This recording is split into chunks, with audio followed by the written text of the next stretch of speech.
Yesu ashimwe, izina ry'Imana rihabwa icubahiro. Ndabaramutsa amahoro y'Imana aho muherereye mwese.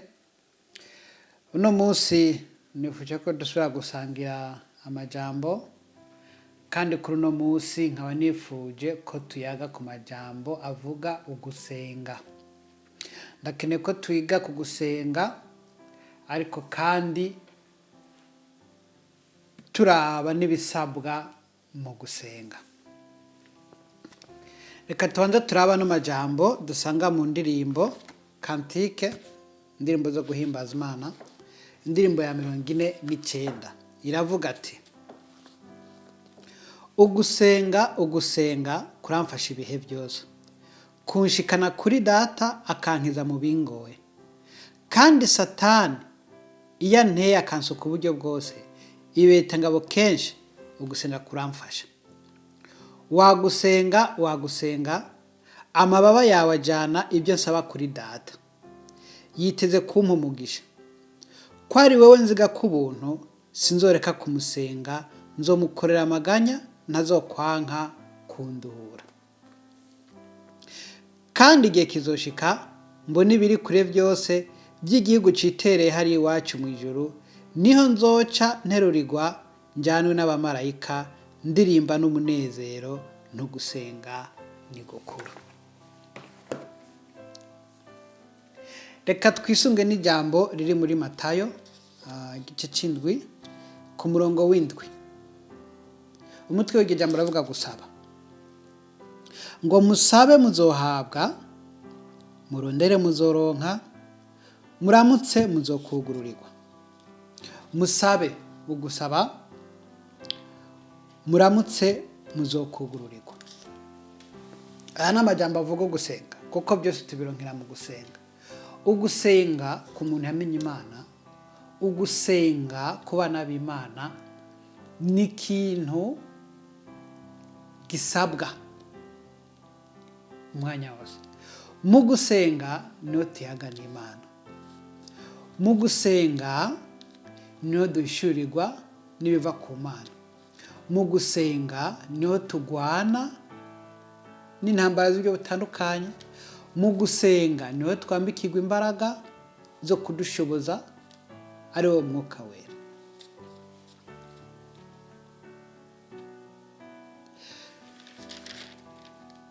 Mu gusenga, igikorwa cyo gusenga gitangurwa no kwizera. Ukwizera twarakwigishije kenshi, ariko reka turabe ano majambo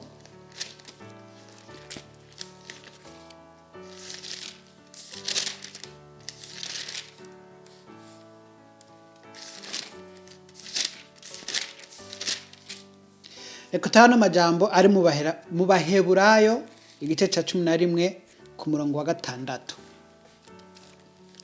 Ngo kandi utizera ntibishoboka ko ayihimbara, kuko uwegera Imana akwiye kwizera yuko iriho, igahimera abayirondera. Ukwizera niko gutangurira byose. Umva ngo ntibishoboka ko uhimbara Imana mu gihe utizera. Ngo kuko uwegera Imana, nuko gusenga, kwegera Imana nuko gusenga, gusaba Imana nuko gusenga, byose no gusenga. Ngo kuko uwegera Imana akwiye kwizera yuko iriho. None ugiye gusenga ko ari ukwegera Imana, wasenga gute utizera ko niyo Mana iriho, ko Imana itaboneka ari mwemu? Ibyo mu mwemu byose bisaba kwizera. Ibyo gusenga no kwizera, bisaba kwizera. Rero ngo kuko uwegera Imana akwiye kwizera yuko iriho, igahimpera abayirondera. Ukurondera Imana nako nyene ni mu gusenga.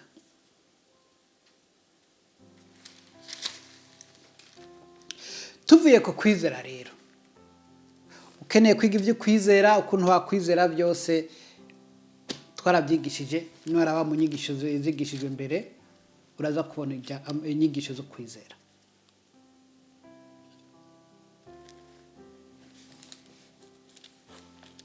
tugere muri Yohana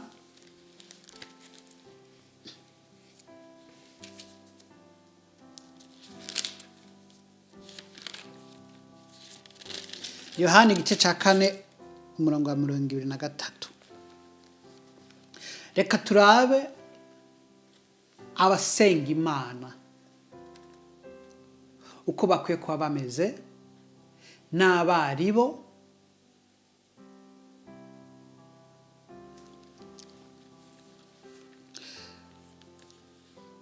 ariko igihe kiza kandi kirashitse niho abasenga b'ukuri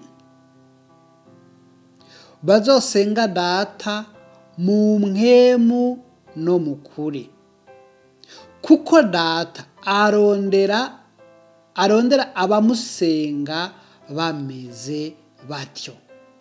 Imana ni mpwemu kandi abayisenga bakwiye kwisenga mu mpwemu no mu kuri. Abasenga Imana bakwiye kwisenga mu mpwemu no mu kuri.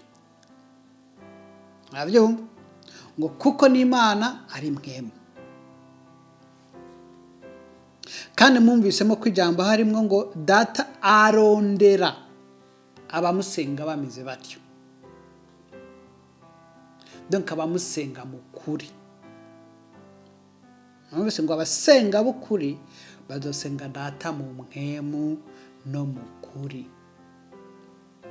Ukuba mu mpwemu no mu kuri ni iki? Bivuze iki? Abo bantu arondera ni bande? Abo bantu bameze batyo bameze gute?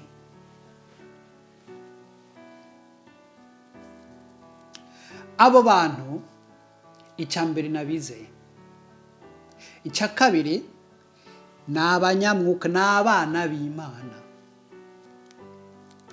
ni abana b'Imana, ababyawe n'Imana, abana b'impwemu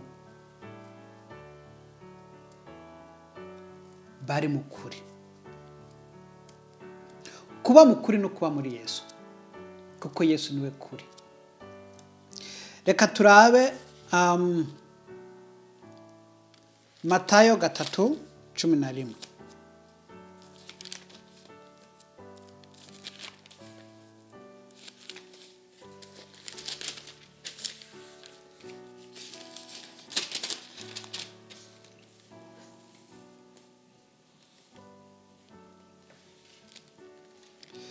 Turabe uko kuba mu mwuka, ko kubyagwa n'Imana. Uyu ni Yohana umubatiza ngo nukuri jeho ndababatiza mu mazi ngo mwihane. Urumva ko cyambere hari kubatizwa mu mazi ari umubatizo wo kwihana. Ngo ari kuzoza hanyuma yanje andusha ubushobozi nibimbereye no kumutwaza inkweto. Uyo azobabatiza muri mpwemu yera no mu muriro. Ababatijwe nande? Na Yesu. Ababyawe n'Imana. Reka turabe kandi muri Yohana 3:5. Je ndakunda gukoresha amajambo nubwo aba amajambo menshi n'imirongo myinshi, mugabo ndakunda kwijambo bwaryo givugira. Apana bya bindi muravuga ati ngo turaba karonga ha nkakujyanye navuze ati ngo Matayo 7:7 hanyuma ngo ndabagiza mvuga amajambo. Oya, ndakunda ko Bibiliya yivugira, kuko niyo jambo ry'ukuri.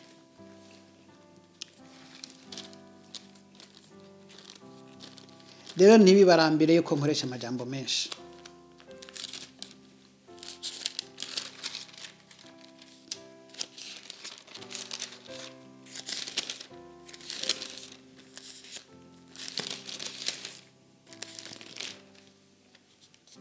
Yohana 3:5. iyi ni inkuru ya Nikodemo. Yesu aramwishyura ati ni ukuri ndakubwira, iyo umuntu atabyawe n'amazi na mwemu ntashobora kwinjira mu bwami bw'Imana. Ikibyawe n'umubiri nacyo n'umubiri, ikibyawe na mwemu nacyo ni mwemu. Yesu yari umwana w'Imana kandi yarabyawe na mwemu. Niwe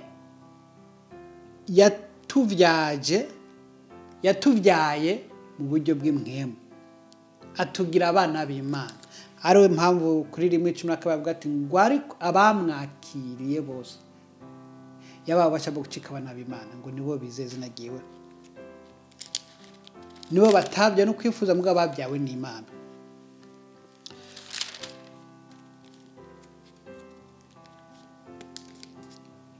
Ukuvyagwa n'Imana ni ukuvyagwa mu mazi no muri mwemu. Kuko utabya muri mwemu ntabwo ushaka kuba umwana w'Imana, kuko Imana ubwayo ari mwemu. Kuba mukuri rero, kuba muri mwemu, iyo ubyawe n'Imana utiza kubaho muri mwemu. Kuba muri mwemu rero, reka turaba Roma 8:5.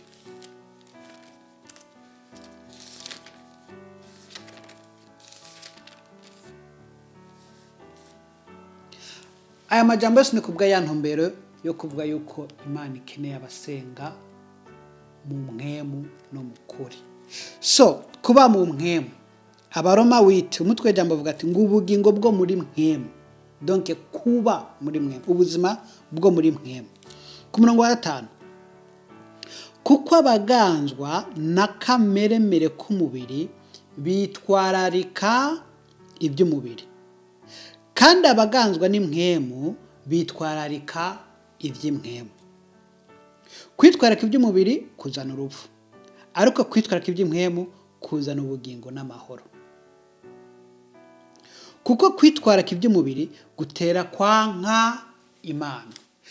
Witwararika iby'umubiri biteza kwanka Imana. Wanka Imana wasenga Imana gute? Wahimbara Imana gute? Wakwizera Imana gute? Imana ikeneye abayikunda. Urumva ko aba kwitwararika iby'umubiri gutera kwanka Imana, kuko kutumvira ibyagezwe n'Imana kandi kudashobora kubyumvira. Kandi abaganzwa na kameremere k'umubiri ntibashobora guhimbara Imana. Abo rero niba Imana sibirondera.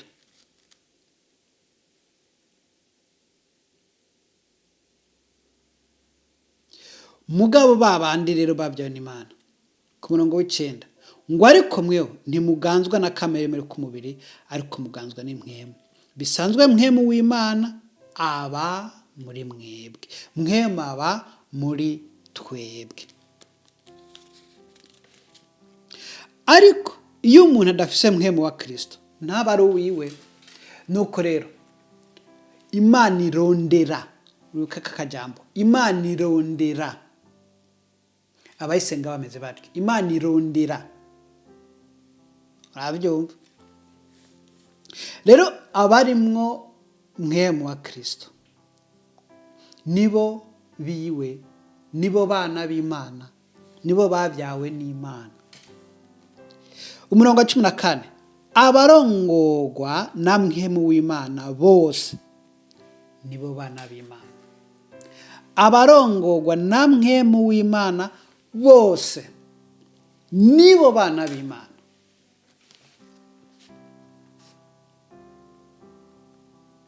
Abagendera mu burongozi bwa mwemu nibo bana b'Imana. Abo nibo bitoko bagendera mu kuri, kuko Kristo ari ukuri. Abo nibo bitoko ari abanyamwuka, abanyamwemu, abo mu mwemu.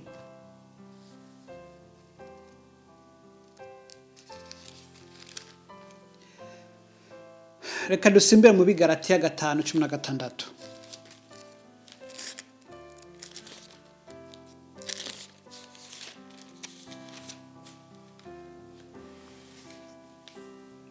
umutwe w'ijambo ubugingo bwo muri mwemu.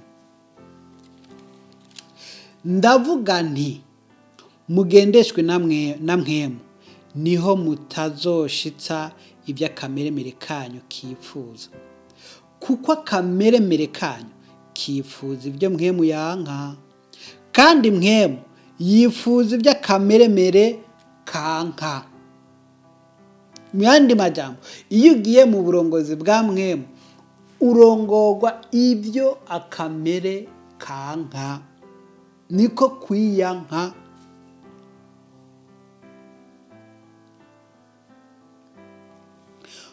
Kuko ibyo bihanganwa ngo ntimukore ibyo mugomba, ariko namba murongorwa na mwemu ntimuganzwa n'ibyagezwe. Hanyuma mubandanije murashobora kubona ibikorwa rero bya kamere n'ibikorwa bya mwemu, ivyamwa bya mwemu, ibiranga abantu uko ari babiri. Mugabo Imana ikeneye n'abari mu mwemu no mu kuri. Reka rero turaba akarorero kuri Yesu. Dusubire muri Matayo. Kuko Yesu yabyawe n'Imana, kuko yari umwana w'Imana.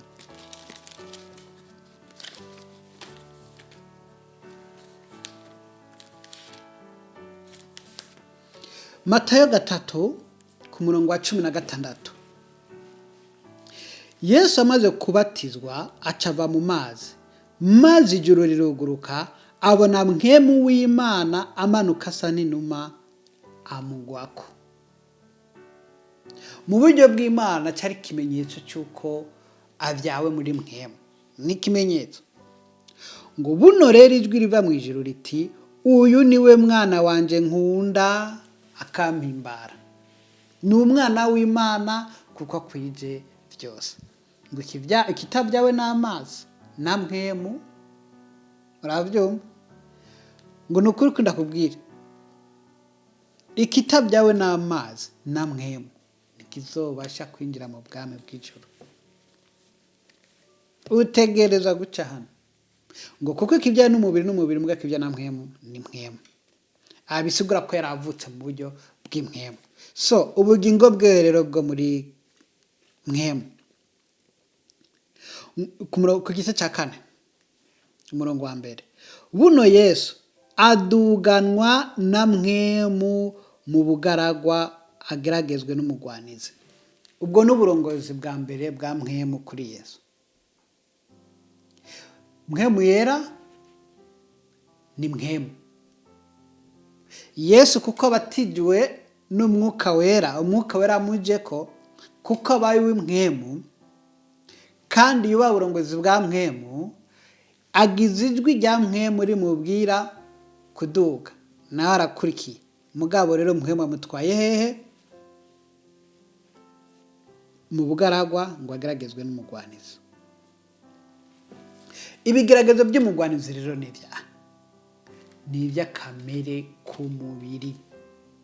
Ariyo n'ahandi havuga ati ngo ukwitwararika iby'umubiri, kamere y'umubiri inyuranye n'ibya mwemu. Kuko ibyo mwemu yanka n'ibyo umubiri ugomba, ibyo umubiri wanka n'ibyo mwemu agomba. Reka turabe rero. Amaze iminsi 40 n'amajoro 40 yisonzesheje, abona gusonza kuko atari ko arafungura. Urumva icambere ko atari twaretse by'umubiri, yari mu bugaragwa, ntabwo ko arafungura. Amazi iminsi 40 inzara imufasha. Umugeragezi aza kuri we ati, ni wabura umwana w'Imana, bwira ya mabuye acika imitsima. Ngo abwira amabuye acika imitsima afungure. Uko no kwitwara kimibiri. Ibyo ni iby'imibiri, ibigeragezo byo ku mubiri. Aramwishura ati, byanditswe ngo umuntu ntatungwa n'umutsima gusa, ariko atungwa n'ijambo ryose riva mu kanwa k'Imana. Ijambo ryose riva mu kanwa k'Imana. Ijambo riva mu kanwa k'Imana rigereranywa n'umutsima, ariko ni mwemu.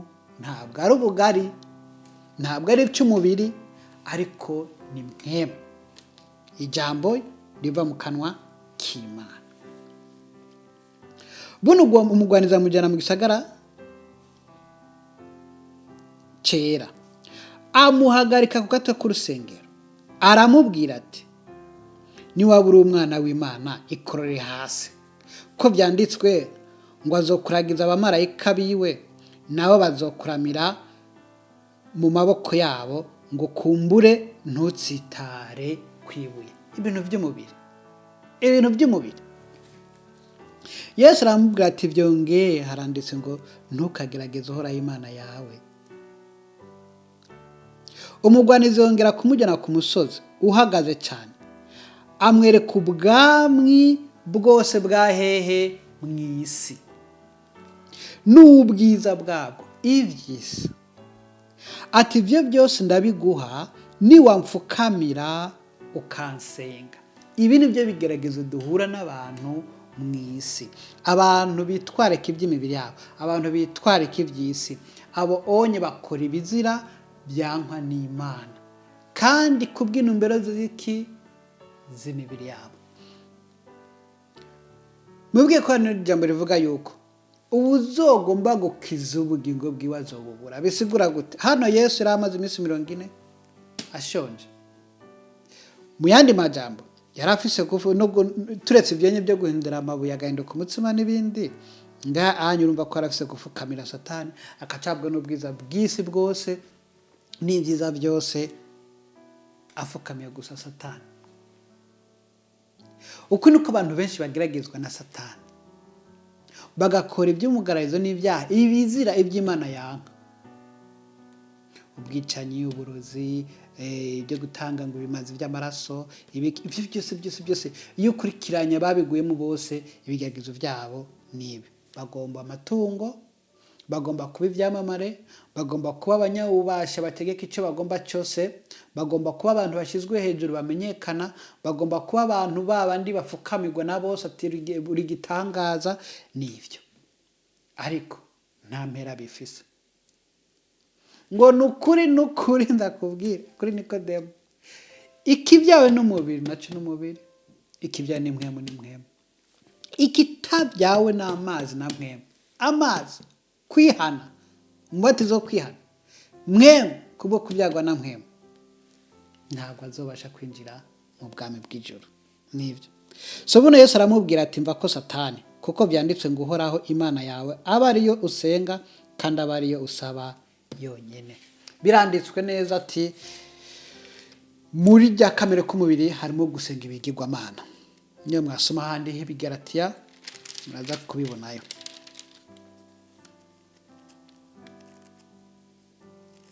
Reka rero dusubire rero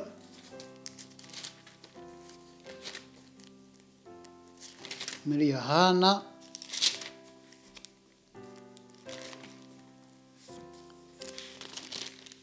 katre 23 ngo ariko igihe kiza kandi kirashyitse niho abasenga b'ukuri bazosengera Data mu mwemu no mukuri, kuko Data arondera abamusenga bameze batyo. Iyi nkuru yari ivuye he? Iyi nkuru yari ivuye ku bintu by'amashengero, kuko kera abantu basenga mu mashengero ku misozi hirya no hino. Iyi ni nkuru niyo mwasoma neza igice cya 4, Yesu avugana n'umusamariyakazi. Were ku 21. Yesu aramubwira ati nyizera nyina wanje, igihe kijya kuza si kuri uyu musozi cyangwa Yerusalemu muzosengera Data. Mwebwe musenga icyo mutazi, twewe dusenga icyo tuzi, kuko agakiza gaturuka mu Bayuda.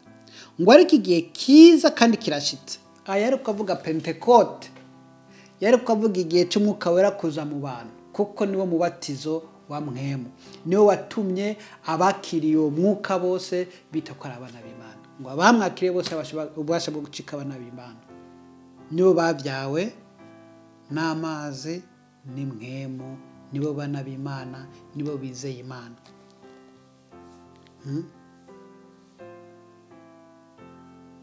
Ngo no abasenga b'ukuri bazosengera Data mu mwemu no mukuri, kuko Data arondera abamusenga bameze batyo. Imana ni mwemu kandi abasenga bakwiye kwisenga mu mwemu no mukuri. Kwisenga rero mu mwemu no mukuri no kuba warakwije n'amategeko yose yo kubyagwa na mwemu, ukaba umunyamwemu kugira ngo ushobore gusenga Imana mu mwemu no mukuri, apana muri kamere y'umubiri yo gukora iby'Imana yanka, kandi apana gusenga ufise icyaha kikwagiriza, ariko uri mu kugorokera Imana kandi utunganye. Aba rero nibo Imana igomba ko basenga, aba nibo Imana nibo bayisenga kuko aribo bayihimbara kandi aribo bana bayo. Ugusenga rero no kuyagana Imana. So tugeze he? Turabe biri Abanyefeso 6:18.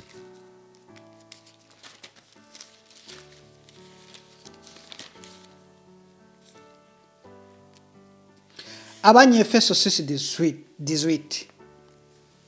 Musengere muri mwemu ibihe byose. Gusengera muri mwemu ni ugusenga mu kuri, ni ugusenga atacyaha kikwagiriza mu mutima, witunganije.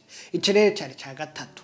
Twavuze icya mbere kwizera, twavuze icya kabiri kuba umunyamwuka, kuba umuntu yizeye Imana, kuba umuntu yabyawe n'Imana. Icya gatatu ni ukuba wejejwe, kwitunganya, kuba atacyaha kikwagiriza. Musengere muri mwemu ibihe byose. Ibihe byose no kwitunganya mu gihe cyo gusenga. Mu buryo bwose bwo gusenga no kwinginga. Ugusenga kuri buryo bwinshi cyane. Ugusenga kuri buryo bwinshi cyane. Twabonyeho gusaba, twabonye ibyo kudodora, twabonye ibyo kurondera, twabonye ibyo kwegera Imana, hariho n'ibyo gushima, hari ibyo kuduza icyubahiro cy'Imana, hari gutanga amaraporo, hari ibyo kurwana n'imyuka, hari uburyo bwo gusenga ni bwinshi. Kandi no muri izo nzu zo gusenga harimo no gutanga ikimazi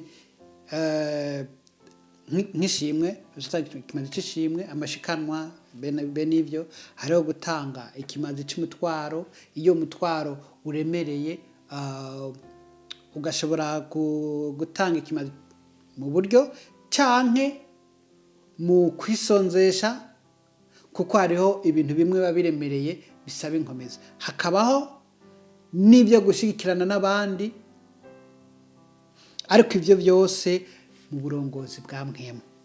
Ufise kujya imbere y'Imana gusenga, ugashaka kumva ijwi rivuga ati irondera abandi 6 kugira ngo bushoboke kugenda neza. So mu buryo bwose bwo gusenga no kwinginga, kandi ibyo mubere maso mukobeje rwose, musengera abera bose. Abera bose batunzwe n'amasengesho, kandi amasengesho yawe wewe umwe ntabwo ashobora kugutunga, ahubwo mu kuba kwawe hari amasengesho n'amasengesho y'abera bose. Kandi hari abantu bubaha Imana, mugorokera Imana mu bwa burongozi nyene, bashobora no kubyugwa no mwijoro basinziriye, ariko Imana ikababwira ati haguruka sengera umuntu runaka. Ufise guhabwa amazina, ufise no kutabwa amazina, ufise guhabwa umutwaro gusa, be nuko onye mugabo mu kuyobokera Imana byose bikaba byiza. Akarorero nka Yesu yahawe uburongozi bw'Imana bwo kujya kuruzi, kujya gutabara umuntu hari winjemo n'abademoni benshi, ahantu bari barananiwe, baboha n'aminyororo akayicagagura kubw'imbaraga z'imyuka mibi zari muri we, ariko amaze kumudelivera ya myuka imuva mujya mu ngurube simbira mu ruzi, uwo muntu arabohoka bamuzima. Muri ubwo burongozi rero bwa mwemu, mwemu afise kuyobora mu bikorwa, afise kuyobora mu bivugabutumwa, afise kuyobora hirya no hino. Akandi karorero ni kuri Petero. Petero arota abona yerekwa ibikoko bitandukanye, ahabwa ngo abaga afungure mugaka kuri rya nkuru ya Korneliyo. Korneliyo yari umuntu yasenga Imana, mugabo atari bwa byagwe na mwemu. Muyandi majambo yari umuntu yabatije umaze zo kwihana, yihanye agorokera Imana, kandi yagoroka Imana n'umuryango we wose, mugabo ntari bwagira iki, ntari bwabyagwe mu mwemu. Ariyo mpamvu rero byabaye ngombwa ko Petero atumwa kwa Korneliyo kubwo gusenga mu bugororotsi bwantuze bwa Korneliyo. Ariko Imana iravuga ati birakwiriye ko nababyagwa mu mwemu. Niho rero ntuze Petero kuyoborwa kujya kwa Korneliyo, kuko agakiza kacu Imana yaduhaye saka abayuda gusa na kabose. Nubwo Petero muri we muri ibyo bikoko atagombye kubaga ingurube ngo nigihumana, ngo zirahumanye ibiki byose, ariko ku Mana yari kurahishura yuko Imana Yesu yapfuye ku bw'incungu ya bose. Yohana 1:12 abamwakiriye bose, si abisirayeli gusa, si abarundi gusa, ntabwo ari abatanzaniya gusa, ntabwo ari hirya no hino, n'abamwakiriye bose yabawe ububasha bwo gucika abana b'Imana, ababyawe n'amazi ariko kwihana, n'ababyawe na mwemu ariko kuzuza umwuka w'Imana. Ushobora kuba utaranabyagwa mu buryo bw'imwemu, mugabo ni wafata ingingo yo kwihana no guheba ibyaha mu gusenga Imana kwawe ko nyine Imana izobona ibone kuguruka kwawe, kandi izotuma abantu bayo kandi bazoza. Niyo mpamvu byabaye ngombwa ko Imana izana Paulo imukuye mu gutoteza abantu b'Imana, mugabo amaze kubaha Imana atumwa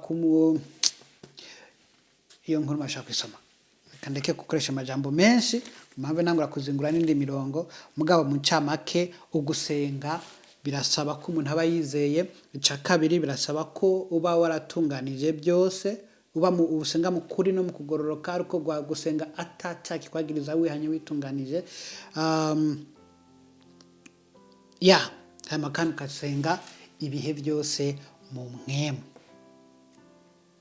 Hari abantu bahinduye rero ano majambo, bakavuga yuko gusenga mu mwemu ari kuja muri namba.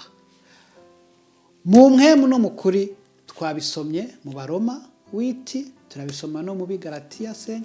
Mwabibonye yuko ubuzima bwo mu mwemu nukugurukira Imana. Reka mbere tubisome kugira ngo bigende neza, kuko abantu bashobora kugira iki kugira ngo bigende neza.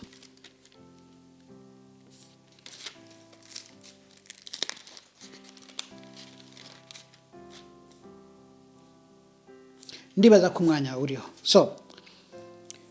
Abigalatiya 5:16 ubugingo bwo muri mwemu. Ndavuga nti mugendeshe na mwemu, niwe mutazoshira ibya kameremere kifuza. Kuko kameremere kifuza ibyo mwemu yanka, kandi mwemu yifuza ibya kameremere kanka. Kuko ivyo bihanganwa ngo ntimukore ibyo mugomba, ariko namba murongorwa na mwemu ntimuzoganzwa n'ivyagezwe. Kandi ibikorwa bya kameremere kacu biramenyekana nibi. Kameremere k'umubiri: ubushakanyi, ibihumanya, iby'isoni nke, gusenga ibigirwamana, uburozi, ubwansi, intonganya, ishari, uburake, ikeba, kwitandukanya, ibice, igono, kuboregwa, kudandahigwa n'ibindi bene ivyo. Ivyo ndabibaburiye nk'uko nabibaburiye kera, yuko abakora ibisa bityo bataragwa ubwami bw'Imana. Ariko rabi mwemu tureka byarabababadese, kuko nivyo mbona bigwire muri no bihe. Ariko ibyo mwemu yama n'urukundo, umunezero, amahoro, ukwihangana, kugira neza, ingeso nziza, kuba umwizigirwa, ubugwaneza, ukwirinda. Ibimeze bityo nta byagezwe bibibuza. Kandi abakristo Yesu babambanye akamere kabo n'ibyo gahamiye n'ibyo kifuza. Namba tubeshwaho na mwemu, tuyobogwe na mwemu, ntitwifate uko tutari ngo twandurutsanye tugiranire ishari. Hari abantu bigira ngo nabasenzera binjira muri seteketse. Ibi nibyo biranga umunyamwuka. Uri n'urukundo, urakunda numeze ute? Uri umuntu w'umunezero, uri umuntu w'amahoro, uri umuntu yihangana, uri umuntu ugira neza, mbe ufise ingeso nziza. uri umwizigirwa, uri umugwaneza, uri uwirinda. Nibi rero mwoye guhendana muri rababababatese cyangwa ngo murondere kwa muri rababababatese. Oya, iyo rababababatese n'ibindi ni ngabire cyangwa impano byahawe abantu hirya no hino. Mugabo ibyo rababababatese kuba mu mwemu no mukuri, kugenda nk'uko Imana igomba, kuyobogwa na mwemu, kugira umutiju mu mutima rikuyobora mu by'ukuri, rikubuza ibi bya kamere k'umubiri, ariko ugakora. Iyo umuntu yafashe ingingo agahitamo guheba ibi bya kamere akaza muri ibi bya Kristo, kuko byitwa ko twapfuye ariko Kristo ari we muri twe. Kristo ibi ntabwo abifise, ntamara batekese teketeke. Oya, mugabo ingabire zirakora mu gihe cyazo ibihwanye n'ibyo ziriko zikoreshwa. Umuvugishwa akarorero, hari abavugishwa b'isi hakaba n'abavugishwa b'Imana. Iyo abavugishwa b'isi bavugishwa nyine byavugishijwe n'isi bavugisha ibyavugishijwe n'isi by'inyungu z'imibiri yabo, z'inyungu z'iki zo gukorana ibigirwamana. Mugabo abavugishwa b'Imana bavugishwa iby'ukuri, ari byo by'urukundo n'umunezero n'amahoro n'ibyo kwihangana n'inyigisho nziza no kuyoboka Imana no kwizera. Abavugishwa iby'ukuri bavuga ibisabe nuko ibyahishuriwe Yohana 22 ibyo kuza kwa Yesu. Hakajazamo n'akajambo ka 14, hahigwa abamesura imvune zabo kugira ngo babone kwegera cya giti cy'ubugingo kandi bace mu birimba bashike kuri wa mugwa. Bavugisha ibyo kwihana, ntibavugisha ibyo gukora ibyaha. Bavugishwa iby'amateka ari imbere kugira ngo abatayazi bahunga ibyo byago byo kuzoturibwa ibihe bidashira, ariko binjire mu bugingo bw'Imana, barekane n'ibya kamere k'imibiri, kuko ino mibiri ntabwo izobona Imana. Nino si zoranduka iveho, ariko hazoza isi nshya n'ijuru rishya, ariko ibyo byose byateguriwe abera b'Imana n'abayisenga mu kuri no mu kugororoka. Ugusenga rero niko kubeshaho abantu b'Imana. Mu gusenga rero niyo twambika imbaraga ziduheshe no gushobora kudatsindwa na kamere k'umubiri. Mu gusenga niho tugwanira n'imbaraga z'umwiza. Mugabo byose bihera kuri bya bindi. Ntabwo waza kunigana n'imyuka ufise ibyaha, kuko ibyaha ubwabyo n'imyuka. Urumva imyuka ibiri muri wewe, iyo myuka iri muri wewe urayigwanya gute? Munagwana nayo gute? Ni biza kwambara imbaraga z'Imana, kuzura amavuta y'Imana, kuzura ukugororoka, kuzura imbuto z'Imana, kuzura umwuka wera, gukomera no gukomezwa mu Mana no gutandukana ibya kamere kose.